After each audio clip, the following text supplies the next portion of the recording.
Under adjudication থেকে সরাসরি deleted? তাহলে এই ভিডিওটা না দেখলে আপনি বড় ভুল করবেন।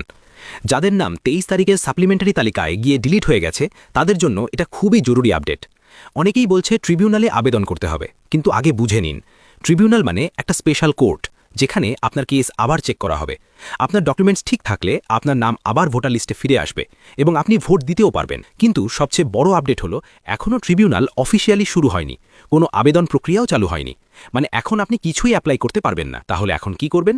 এখন আপনার একটাই কাজ, ডকুমেন্ট রেডি করা। প্রথমে দেখুন আপনার হিয়ারিং নোটিশ কেন এসেছিল, কোন কারণে আপনার নাম ডিলিট হয়েছে।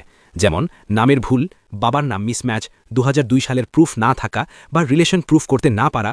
এবার সেই প্রবলেম ঠিক করার মতো ডকুমেন্টস জোগাড় করুন, যেমন ভোটার কার্ড, পুরনো ল্যান্ড বা bank documents, LIC papers, tax বা খাজনা রিসিপ্ট, ডেথ সার্টিফিকেট যদি দরকার হয়, এবং 2002 সালের আগের যে কোনো প্রুফ। মনে রাখবেন, যত পুরনো ডকুমেন্ট তত স্ট্রং কেস, আর যত বেশি সম্ভব ডকুমেন্ট সংগ্রহ করবেন ততই আপনার চান্স বাড়বে।